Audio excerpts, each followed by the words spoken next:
On behalf of the American people, including Muslim communities in all 50 states, I want to extend best wishes to Muslims in America and around the world. Ramadan Kareem. Ramadan is the month in which Muslims believe the Quran was revealed to the Prophet Muhammad, beginning with a simple word, Iqra. It is therefore a time when Muslims reflect upon the wisdom and guidance that comes with faith, and the responsibility that human beings have to one another and to God. Like many people of different faiths who've seen Ramadan through our communities and families, I know this to be a festive time, a time when families gather and meals are shared.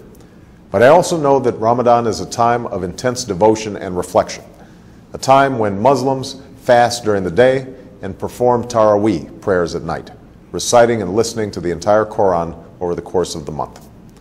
These rituals remind us of the principles that we hold in common and Islam's role in advancing justice, progress, tolerance, and the dignity of all human beings. For instance, fasting is a concept shared by many faiths, including my own Christian faith, as a way to bring people closer to God and to those among us who cannot take their next meal for granted.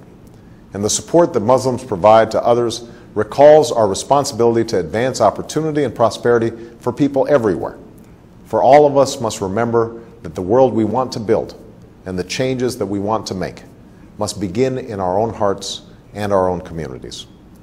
This summer, people across America have served in their communities, educating children, caring for the sick, and extending a hand to those who have fallen on hard times. Faith-based organizations, including many Islamic organizations, have been at the forefront in participating in this summer of service. And in these challenging times, this is a spirit of responsibility that we must sustain in the months and years to come. Beyond America's borders, we're also committed to keeping our responsibility to build a world that is more peaceful and secure. That's why we're responsibly ending the war in Iraq. That's why we are isolating violent extremists while empowering the people in places like Afghanistan and Pakistan.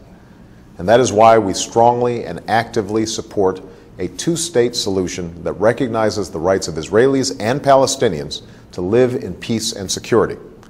That's also why America will always stand for the universal rights of all people to speak their mind, practice their religion, contribute fully to their society, and to have confidence in the rule of law. All of these efforts are a part of America's commitment to engage Muslims and Muslim-majority nations on the basis of mutual interest and mutual respect. And at this time of renewal, I want to reiterate my commitment to a new beginning between America and Muslims around the world. As I said in Cairo, this new beginning must be borne out in a sustained effort to listen to each other, to learn from each other, to respect one another, and to seek common ground. I believe an important part of this is listening. And in the last 2 months, American embassies around the world have reached out not just to governments, but directly to people in Muslim-majority countries. And from around the world, we have received an outpouring of feedback about how America can be a partner on behalf of people's aspirations. We have listened, and like you, we are focused on pursuing concrete actions that will make a difference over time, both in terms of the political and security issues that I've discussed, and in the areas that you have told us will make the most difference in people's lives. These consultations are helping us implement the partnerships that I called for in Cairo, to expand education exchange programs, to foster entrepreneurship and create jobs, and to increase collaboration on science and technology while supporting literacy and vocational learning. We're also moving forward in partnering with the OIC and the OIC member states to eradicate polio, while working closely with the international community to confront the common health challenges like H1N1, which I know is of particular concern to many Muslims preparing for the Hajj.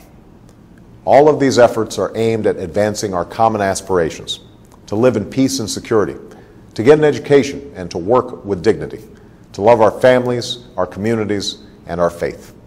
It will take time and patient effort. We cannot change things overnight, but we can honestly resolve to do what must be done while setting off in a new direction toward the destination that we seek for ourselves and for our children. That is the journey that we must travel together. I look forward to continuing this critically important dialogue and turning it into action. And today, I want to wish Muslims across America and around the world a blessed month as you welcome the beginning of Ramadan. May God's peace be upon you.